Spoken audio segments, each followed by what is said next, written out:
सरकार का लद्दाख के लोगों के लिए एक खास मोहब्बत है, एक खास जगह है। एज अ पॉलिसी मेकर और एज एन एडमिनिस्ट्रेटर, पहाड़ी इलाका है और जैसा कि आपने कहा नॉर्थ ईस्ट में मैंने 8 बरस काम किया, वो भी पहाड़ी इलाके थे। लद्दाख में 24 सितंबर को एक अनफॉर्चुनेट इंसिडेंट हुआ, इसको आपने as an unfortunate incident term जो है किया। उस वक्त मैं तो था नहीं, तो मेरे लिए कहना सही नहीं है।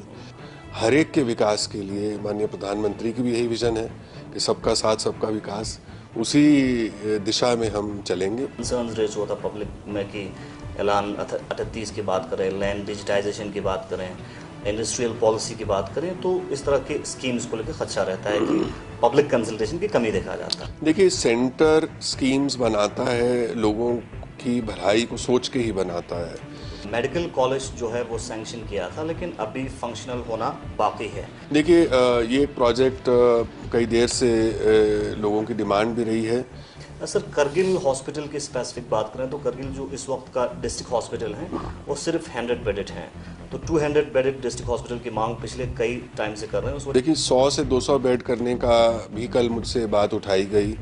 ये मुझे समझना होगा किस स्टेज पे प्रोजेक्ट है, उसका हम पूरा प्रयास करेंगे ताकि लोगों को सुविधा जो मेडिकल फैसिलिटी यहाँ मिल सके उतनी मिल जाए। सर, मेडिकल कॉलेज के साथ साथ इंजीनियरिंग कॉलेज भी सैंक्शन किया था जो कि इस्टेब्लिश होना था करगिल में, लेकिन इंजीनियरिंग कॉलेज का भी शुरुआत तक भी नहीं हुआ है। क्या कुछ आप कहना चाहेंगे? ये समझता हूँ मैं, अभी इस इशू को मेरे साथ अभी रेज नहीं किया गया, लेकिन आपने कहा है तो मैं ज़रूर इसका आंकलन करूँगा और देखता हूँ किस स्टेज पे है। सर, चूंकि करगिल एयरपोर्ट के बारे में आपने बार बार सुना होगा आपके विजिट के दौरान, तो एक लॉन्ग पेंडिंग डिमांड है। एज अ चीफ सेक्रेटरी इस एयरपोर्ट की इंपॉर्टेंस को प्रोजेक्ट करेंगे गवर्नमेंट ऑफ इंडिया के साथ? काउंसिल है, उनके काउंसलर्स के साथ और जो चीफ एग्जीक्यूटिव हैं उनके साथ भी मेरी बात हुई। पीछे एयर ऑफिसर कमांडिंग जो हैं यहाँ के, उनसे भी मेरी चर्चा हुई। और कल मैं जाके एयरपोर्ट देखूंगा भी। जिक्र की तो यूनियन टेरिटरी बनाए जाने के बाद मल्टी करोड़ जो है पैसा खर्च किया है टूरिज्म में, लेकिन करगिल में अभी भी टूरिज्म फ्लोरिश नहीं हुआ है। टूरिज्म डेवलपमेंट जो है आइसोलेशन में एक चीज़ करने से नहीं होती, इसमें कई एलिमेंट्स हैं और वो एलिमेंट्स को हमें एक साथ करना होता है। अब चूंकि रिक्रूटमेंट रूल बना है, लेकिन अभी भी गेजेटेड पोस्ट इसका रिक्रूटमेंट होना बाकी है। जो गेजेटेड पोस्ट हैं यूनियन टेरिटरी होने के नाते यूपीएससी जाती हैं, तो वो हम यूपीएससी में अपने अधिकारियों को भेज के उसको फास्ट ट्रैक पे लेके आएंगे और जो यहाँ हो पाएंगी वो हम कराएंगे जरूर। जेएनके के टाइम पे रहबर खेल के नाम से टीचर्स की सिलेक्शन होता था, तो वो लोग रेगुलराइजेशन की मांग पिछले कई सालों से कर रहे हैं, तो इस मुद्दे को आप कैसे? ये मेरे सामने अभी तक लाया नहीं गया है, तो जब मैं समझूंगा इसको उसके बाद ही इसका कुछ कर पाऊंगा। 5 नए और डिस्ट्रिक्ट्स की अनाउंसमेंट यूनियन होम मिनिस्टर की तरफ से किया गया है, तो ये डिस्ट्रिक्ट्स कब तक फंक्शनल होगा? सांगपोर, शकरचिकन, वो भी डिस्ट्रिक्ट्स की मांग कर रहे हैं। फिलहाल भारत सरकार इस बात को इन प्रिंसिपल तौर पे तो मान ही चुकी है कि 5 नए ज़िले बनेंगे। लोगों को थोड़ा सा जो पेशेंस रखना चाहिए, लेकिन अच्छी चीज़ ही निकल के आएगी। सर, एलएचडीसी लेह का जो है टेन्योर खत्म हो चुका है, तो इलेक्शंस कब तक हो सकता है? ये अब इसके बारे में मैं थोड़ा समझ लूँ, उसके बाद ही कुछ बता पाऊंगा। रिपोर्ट्स आ रहे थे कि लद्दाख में जो 2 काउंसिल्स हैं, इनको टेरिटोरियल काउंसिल्स बना के स्टेटस क्यू के साथ जो पुराने डिस्ट्रिक्ट्स, जो नए डिस्ट्रिक्ट्स बने हैं वो उन्हीं में रखेंगे। ये इसके बारे में भी अभी जो यूटी हेडक्वार्टर है वो रोटेशनल बेसिस पर है, ताकि गवर्नर 2 स्टेप पे हो और एटलीस्ट जो है जीएडी का एक कैंप ऑफिस यहाँ पे रहे। दोहराता हूँ कि कारगिल के लोग अपने आप को लेह के लोगों से अलग ना समझें, लेह के लोग अपने आप को कारगिल के लोगों से अलग ना समझें। एक टेरिटरी का हिस्सा है। ऐसा ना हो कि डायरेक्टेड जो यहाँ पे बन गए वो सॉवरेन एम्पायर ही बन जाएं। सबको एक साथ मिलके एक नया मुजस्मा बनाना है। लद्दाख की जो तकदीर है वो बदलनी है, लद्दाख वासियों की तकदीर बदलनी है। तो जो सबसे पीछे आदमी खड़ा है उसकी आवाज़ भी सुननी ज़रूरी है। आप सभी का एक बार फिर गुलिस्तान न्यूज़ में खैर मकदम करते हैं, स्वागत करते हैं। गुलिस्तान न्यूज़ के खास प्रोग्राम खास मुलाकात में आज हमारे साथ एक खास मेहमान ज्वाइन कर चुके हैं। लद्दाख यूनियन टेरिटरी के नए chief secretary Shri Ashish Kundra IAS. Sir, हमारे साथ ज्वाइन करने के लिए बहुत बहुत शुक्रिया। सबसे पहले आपको लद्दाख में वेलकम करते हैं। शुक्रिया। सर, चूंकि आप अकमुट कैडर से आते हैं और 1996 बैच के आईएएस हैं और आप जो हैं हिली रीजन्स के बारे में बहुत अच्छे से अंडरस्टैंडिंग रखते हैं। जी। नॉर्थ ईस्ट में आपने सर्विस दिया है, आप ऑथर भी हैं, ए रिसर्जन ऑफ नॉर्थ ईस्ट जो बुक है आपने लिखा भी है। एज अ पॉलिसी मेकर और एज एन एडमिनिस्ट्रेटर, चूंकि आप लद्दाख आए हैं, तो लद्दाख को आपने कैसे देखा और क्या आपके मन में है? देखिए, लद्दाख एक फ्रंटियर रीजन है और पहाड़ी इलाका है। और जैसा कि आपने कहा, नॉर्थ ईस्ट में मैंने 8 बरस काम किया। वो भी पहाड़ी इलाके थे, वो भी फ्रंटियर रीजन थे। अरुणाचल जो है उसका बॉर्डर तिब्बत के साथ और म्यांमार के साथ लगता है, और मिज़ोरम का जो बॉर्डर है वो बांग्लादेश और म्यांमार के साथ लगता है। यहाँ ये तो इंटरसेक्शन पे है। पाकिस्तान बॉर्डर एक तरफ है, एक तरफ चाइना बॉर्डर है। तो बॉर्डर्स की एक यूनिक अपनी सिग्निफिकेंस होती है नेशनल स्ट्रेटेजिक पर्सपेक्टिव से भी, लेकिन वहाँ जो रहते हैं लोग, उनकी भी एक महत्वाकांक्षाएं होती हैं, परेशानियाँ होती हैं, जो कि बहुत से इलाकों में कॉमन होती हैं, लेकिन हर इलाके की अपनी मुख्तलिफ परेशानियां भी होती हैं। तो मैं समझता हूं कि मैं जब आया यहाँ पे तो बिना किसी प्रेजुडिस, बिना किसी बैगेज उसके आया, और मैं समझता हूं कि इन इलाकों में काम करने के लिए जितना आप लोगों में रम बस जाएं, उतना ही उसको समझने में आसानी होती है। वही मैंने वहाँ किया और मेरे को लगता है यहाँ यही मैं करने जा रहा हूँ। सर, पिछले 2 दिन से आप करगिल के दौरे पे हैं और मुख्तलिफ जगहों का आपने विजिट किया, मुख्तलिफ जो इंफ्रास्ट्रक्चरल डेवलपमेंटल एक्टिविटीज उसका विजिट किया, क्या कुछ आपने पाया खासकर करगिल? मैंने ये देखा, एक तो लोगों में जज्बा बहुत है, जज्बा प्रगति का, विकास का, अपनी इकोनॉमिक ग्रोथ को लेके उनकी महत्वाकांक्षाएं हैं, उम्मीदें हैं, अरमान हैं, और वो हर इलाके में होती हैं, लेकिन फ्रंटियर्स में एक स्पेशल एक फीलिंग होती है। और इंफ्रास्ट्रक्चर का मैं समझता हूँ कि यहाँ पे बहुत ही अच्छी क्वालिटी का इंफ्रास्ट्रक्चर है। लेह से कारगिल में सड़क के रास्ते आया और रास्ते में रुकता हुआ आया, तो जो सड़कों की क्वालिटी है उसमें बॉर्डर रोड्स का भी बहुत योगदान है। कुछ सड़कें पीडब्ल्यूडी की हैं, बहुत अच्छी हैं। और कल मैंने यहाँ कारगिल में आइस हॉकी का रिंक भी देखा, कॉलेज की बिल्डिंग देखी, पॉलिटेक्निक देखा, अस्पताल देखा। तो ये सारी चीज़ें देखते हुए बहुत अच्छी तरह से मेंटेन्ड हैं, और मुझे लगता है इंफ्रास्ट्रक्चर की क्वालिटी बावजूद इसके कि ये फ्रंटियर एरिया में है, बहुत ही अच्छी है। सर, चीफ सेक्रेटरी का लद्दाख में आपने ओहदा संभालते ही एक ऑर्डर जारी किया, सर्कुलर जारी किया, जिसमें सभी एडमिनिस्ट्रेटिव सेक्रेटरीज को डायरेक्शंस दिया कि वो मिनिमम एब्सेंस रहें लद्दाख से और फील्ड विजिट्स पे कंटिन्यूअसली जाते रहें। इसको हम कैसे देखें एक पूरा आम आवाम लद्दाख के? देखिए, किसी भी अधिकारी के लिए लोगों का दर्द समझना बहुत ज़रूरी होता है, और वो तब तक नहीं समझ पाएंगे जब तक वो दौरा नहीं करेंगे, लोगों के बीच जाएंगे नहीं, इलाकों को समझेंगे नहीं, और अपने दफ्तरों में रह के एक कंफर्ट जोन होता है, हर किसी का होता है, आपका भी होगा, हमारा भी है, लेकिन उस कंफर्ट जोन से निकलना बहुत ज़रूरी है। क्योंकि सड़क पे चल के आपको कई सी चीज़ें नज़र आती हैं जो गाड़ी में से निकल जाएं तो आपको नहीं नज़र आती। उसी तरह से आप जाएंगे गांव में, हलकों में, जो बॉर्डर के दूर दराज के इलाके हैं, उनमें, ना सिर्फ के कैपिटल में कारगिल में या लेह में, तो हर इलाके के लोगों की अपनी परेशानियां हैं, वो समझने के लिए उसी तरह आप काम कर पाएंगे, नहीं तो कैसे योगदान देंगे। सर, कल मीडिया से इंटरेक्शन करते हुए लद्दाख में 24 सितंबर को एक अनफॉर्चुनेट इंसिडेंट हुआ, इसको आपने as an unfortunate incident term जो है किया, तो लद्दाख के इस करंट जो चैलेंज हैं इसको आप कैसे देखते हैं और किस तरह का आपका रोल रहेगा ओवरकम करने के लिए इस चैलेंज को?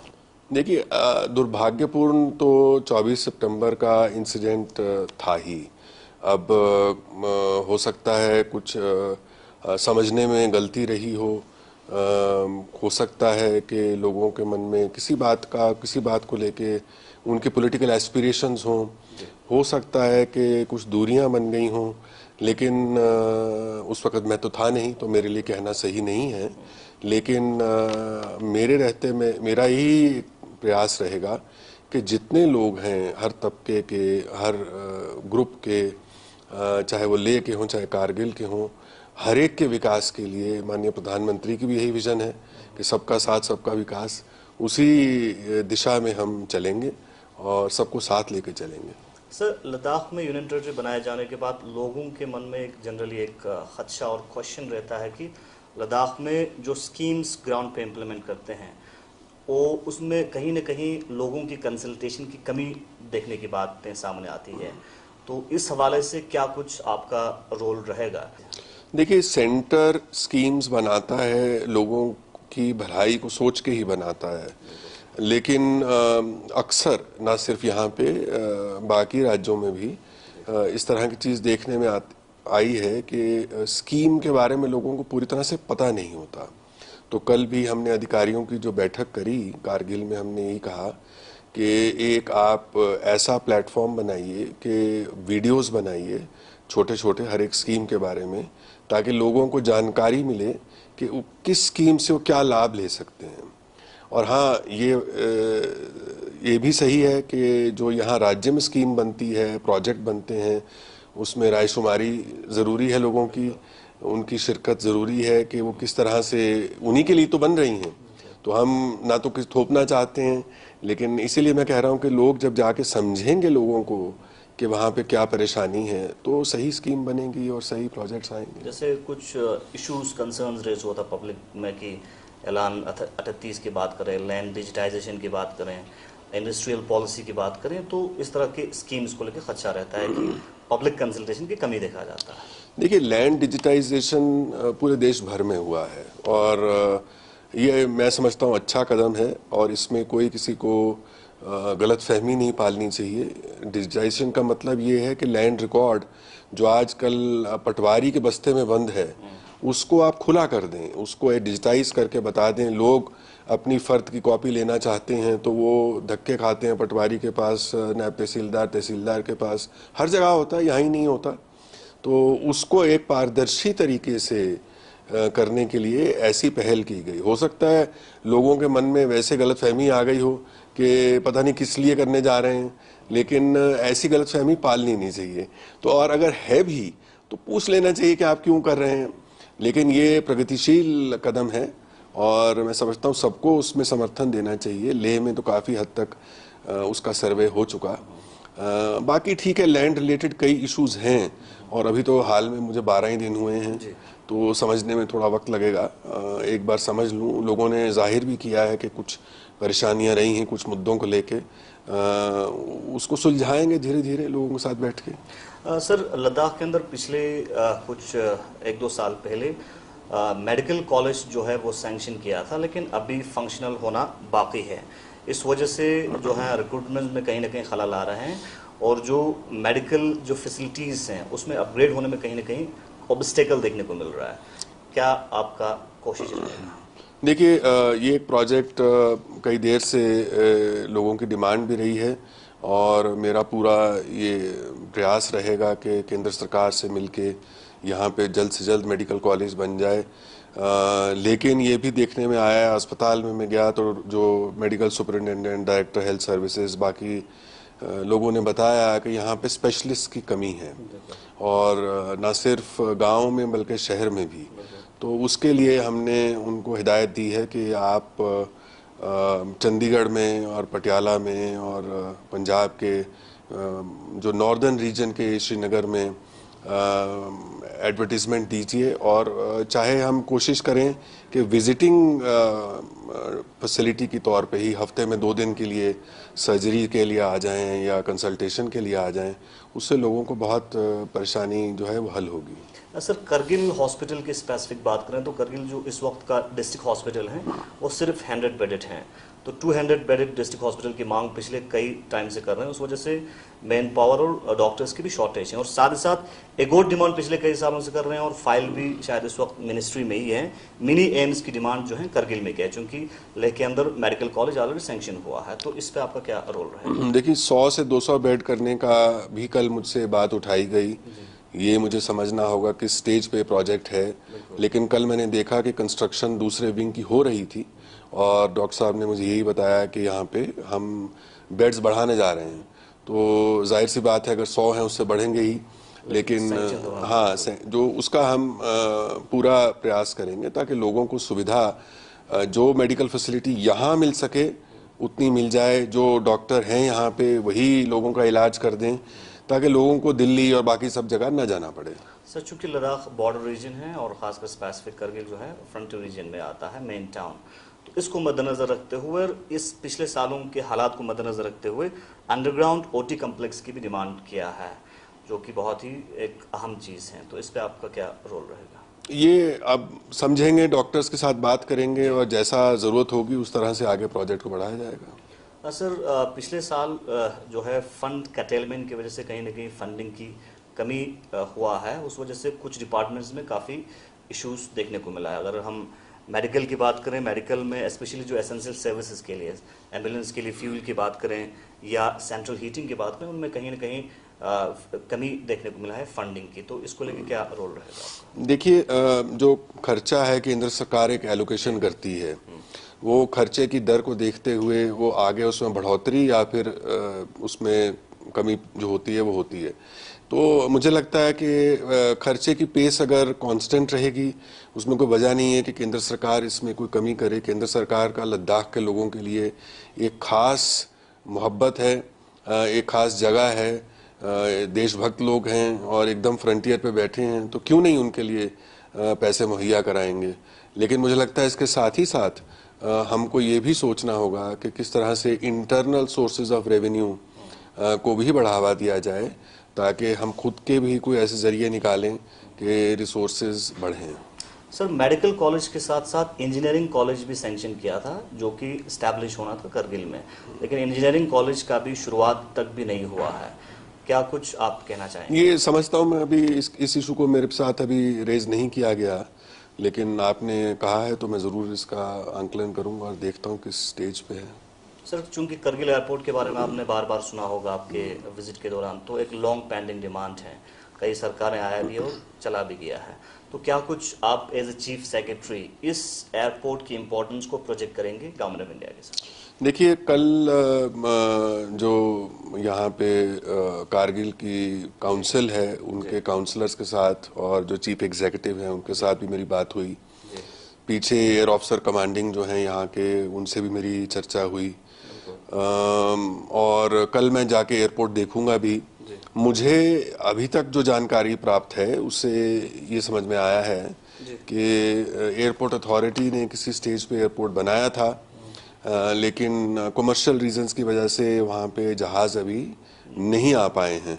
लेकिन एयरफोर्स वाले इसको और सुदृढ़ बनाने के लिए खर्चा करके उसको एक्सपेंड करके, जिस तरह से लेह का एयरपोर्ट है या श्रीनगर का एयरपोर्ट है, जो कि दोनों काम आता है, क्योंकि यहाँ डिफेंस फोर्सेस भी हैं, उनको भी ज़रूरत रहती है और लोगों को भी रहती है, तो दोनों काम हो जाएं, इसके लिए एक मसौदा हम बनाएंगे। तो अभी कल जाकर के मैं उसको देख लेता हूँ, फिर जब केंद्र सरकार में जाऊँगा दिल्ली तो होम मिनिस्ट्री में इसकी चर्चा करूँगा और देखते हैं इसका क्या हल निकलता है। सर, लद्दाख यूनियन टेरिटरी बनाए जाने के बाद इंफ्रास्ट्रक्चरल लेवल पे, बड़े पैमाने पे, लार्जर लेवल पे काम हुआ है, लेकिन कमी लाइवलीहुड जो सस्टेनेबल डेवलपमेंट है उसमें कमी देखने को मिल रहा है। तो जनरली लोगों के ज़रिए से इनकम को जनरेट करने के लिए, लाइवलीहुड को बढ़ाने के लिए, लद्दाख खुद की इकोनॉमी को बढ़ाने के लिए क्या कोशिश रहेगा यूटी एडमिनिस्ट्रेशन? देखिए, ये एक विडंबना है कि विकास हुआ, इंफ्रास्ट्रक्चर हुआ, रोज़गार, क्योंकि यहाँ के जो युवा लोग हैं उनकी महत्वाकांक्षा है कि हम भी बढ़ें, हम भी अपनी इकोनॉमिक ग्रोथ देखें। लेकिन इसमें हमको ये भी सोचना है कि केवल सरकार पे निर्भर रहना भी एक सही नहीं है। आफ्टर ऑल सरकार कितनी रोज़गार मुहैया करा सकते हैं? कोई अनलिमिटेड वो तो है नहीं कि सभी लोग सरकारी नौकरी करने लगें। तो हमको ये सोचना है कि प्राइवेट एम्प्लॉयमेंट किस तरह से बढ़ सकती है, और युवा लोगों को हमें ये सिखाना है उनके साथ बैठ के कि rather than being job seekers, how they can become job creators. और इसके लिए हम स्टार्टअप इंडिया एक सेटअप है भारत सरकार का, उनके साथ मिल के बहुत जल्द यहाँ पे स्टार्टअप्स को बढ़ावा देने के लिए एक नई स्कीम लेके आने वाले हैं। और जो सेक्टर्स सस्टेनेबल डेवलपमेंट के इकोनॉमिक सेक्टर्स हैं, क्योंकि यहाँ पे फ्रेजाइल इकोलॉजी भी है, उसको भी ध्यान में रखना है। तो जो इकोनॉमिक सेक्टर्स ऐसे हैं जो लद्दाख के वातावरण से के अनुकूल हैं, उनके साथ ही हम उनको बढ़ावा देंगे। और मुझे विश्वास है कि बड़े प्रगतिशील युवा हैं यहाँ के, और वो ज़रूर उन चीज़ों का फ़ायदा उठा के खुद ही रोज़गार खुद सृजन करेंगे, बतौर इसके कि रोज़गार मांगें। जी। सर, टूरिज्म को लेके क्या कुछ आप कहना चाहेंगे लद्दाख में, चूंकि लद्दाख टूरिज्म के मैप पे हैं, तो टूरिज्म के अपग्रेडेशन को लेके आपका क्या रोल है? देखिए, बहुत ही ये खूबसूरत इलाका है। मैंने तो दुनिया भर के बहुत देश घूमे हैं, और जो सबसे खूबसूरत देश माने जाते हैं दुनिया के, स्विट्ज़रलैंड और ये सब, जहाँ पे कुदरत का करिश्मा जिसको कहते हैं, लेकिन उससे भी ज़्यादा खूबसूरत यहाँ की मैंने खूबसूरती देखी। पहाड़ों की एक अपनी अलग रंगत है। आप वहाँ से चलते चले आइए, रंग बदलते हैं पहाड़, मैंने तो आज तक देखे नहीं। और फिर सडनली कारगिल आ जाइए तो बर्फीले पहाड़ शुरू हो जाते हैं। तो nature tourism, adventure tourism, spiritual tourism, wild life tourism, ये सब के लिए यहाँ पे बहुत चीज़ें मुहैया हैं। अब आप लेह की बात करें तो वहाँ बुद्धिस्ट स्पिरिचुअल टूरिज़्म की बहुत वो है। कारगिल की बात करें तो एक सर्टन इंटरेक्शन और कोलैबोरेशन ईरान के साथ ताल्लुकात भी रहे हैं, तो वहाँ से भी यहाँ पे लोग, जाहिर सी बात है, संपर्क होगा, आते रहे होंगे। उसको हम कैसे बढ़ावा दें, लेकिन लेह और कारगिल में जो दूरी है उसको भी हमें किसी न किसी तरीके से, दिलों की दूरी है या वैसी दूरी है हमें नहीं मालूम, उसको भी हमें कम करना होगा। क्योंकि जो टूरिस्ट ले आते हैं, हम ये चाहते हैं कि वो कारगिल भी आएँ, मुश्को वैली भी देखें, सब जो इतने खूबसूरत इलाके हैं यहाँ के देखें। नहीं तो केवल हमें सोचें कि श्रीनगर से ही टूरिस्ट यहाँ आएंगे, वो भी ठीक नहीं है, और लेह के टूरिस्ट लेह में ही रह जाएंगे, वो भी ठीक नहीं है। तो मिलजुल के जब काम करें, हर किसी की ग्रोथ में सबका फायदा है। लद्दाख को हमें एक साथ आगे बढ़ाना है, ना लेह को ना कारगिल को अलग अलग, एक साथ बढ़ाना है। सर, चूंकि आपने लेह करगिल की जिक्र की, तो यूनियन टेरिटरी बनाए जाने के बाद मल्टी करोड़ जो है पैसा खर्च किया है टूरिज्म में, लेकिन करगिल में अभी भी टूरिज्म फ्लोरिश नहीं हुआ है। चूंकि करगिल की अगर हम बात करें तो सुरू वैली बहुत फेमस है, ज़ांस्कार वैली है, आपका द्रास रीजन है, बटालिक सेक्टर है, बॉर्डर टूरिज्म, एडवेंचर टूरिज्म के लिए बहुत ही बड़ा स्पेस रखता है। तो क्या कुछ आप कहेंगे? देखिए, टूरिज्म डेवलपमेंट जो है आइसोलेशन में एक चीज़ करने से नहीं होती। इसमें कई एलिमेंट्स हैं और वो एलिमेंट्स को हमें एक साथ करना होता है। कभी कभी क्या होता है कि आप बहुत खूबसूरत इलाके में एक होटल बना दें, लेकिन वहाँ सड़क नहीं है। अगर आप पैराग्लाइडिंग की फैसिलिटी बना दें, लेकिन होटल नहीं है। तो आपको सब चीज़ों को साथ में करना है, जैसे बाकी बाहर के देशों में होता है। उसके साथ ही साथ ब्रांड लद्दाख जो है, वो हमें देश भर के लोगों को और दुनिया भर के लोगों में दिखानी है कि लद्दाख है क्या। तो सर, साथ ही साथ मैं थोड़ा सा रिक्रूटमेंट्स के ऊपर आपसे बात करना चाहूँगा। यूनियन टेरिटरी बनाए जाने के बाद जो है काफ़ी लंबे अरसे तक जो है रिक्रूटमेंट से हमें रुकावट देखने को मिली, क्योंकि पॉलिसीज़ और रिक्रूटमेंट आरआर्स नहीं बना। अब चूंकि रिक्रूटमेंट रूल बना है और इसके बाद सेंट्रल यूनियन गवर्नमेंट की तरफ से, एमएचए की तरफ से लद्दाख को डोमिसाइल भी दिया है और 85% रिजर्वेशन भी दिया है, लेकिन अभी भी गेजेटेड पोस्ट इसका रिक्रूटमेंट होना बाकी है। क्या कुछ आपका रोल रहेगा जल्द से जल्द गेजेटेड पोस्ट का रिक्रूटमेंट होने के लिए, और साथ ही साथ जो यूनियन टेरिटरी लेवल पे जो डिविजनल कार्डर होते हैं उनका ग्रेजुएशन लेवल के एग्जाम्स भी होना बाकी है? तो क्या एश्योरेंस आप युवाओं को देना चाहेंगे? देखिए, जहाँ तक रोज़गार का सवाल है, मैंने पहले भी कहा और दोबारा कह देता हूँ कि हमारे लिए बहुत ही अहम मुद्दा है रिक्रूटमेंट रूल्स, क्योंकि यहाँ के लोगों की खास डिमांड थी। एक उसमें अमेंडमेंट हुआ, नए रिक्रूटमेंट रूल बने नए सिरे से, उसको वक्त लगता है। तो ये सबको समझना भी चाहिए, और मेरे ख्याल में वो चीज़ अब हो चुकी है। तो अब हमें केवल उसको अंजाम पे लेके जाना है। जो गेजेटेड पोस्ट हैं, यूनियन टेरिटरी होने के नाते यूपीएससी जाती हैं, तो वो हम यूपीएससी में अपने अधिकारियों को भेज के उसको फास्ट ट्रैक पे लेके आएंगे, और जो यहाँ हो पाएंगी वो हम कराएंगे ज़रूर। सर, साथ साथ जो लद्दाख के अंदर यूनियन टेरिटरी बनने से पहले एक जेएंडके के टाइम पे रहबर खेल के नाम से टीचर्स की सिलेक्शन होता था, तो वो लोग रेगुलराइजेशन की मांग पिछले कई सालों से कर रहे हैं। तो इस मुद्दे को आप कैसे? ये मेरे सामने अभी तक लाया नहीं गया है, तो जब मैं समझूंगा इसको, उसके बाद ही इसका कुछ कर पाऊंगा। लद्दाख में अभी तो 2 डिस्ट्रिक्ट्स हैं, लेकिन 5 नए और डिस्ट्रिक्ट्स की अनाउंसमेंट यूनियन होम मिनिस्टर की तरफ से किया गया है। तो ये डिस्ट्रिक्ट्स कब तक फंक्शनल होगा?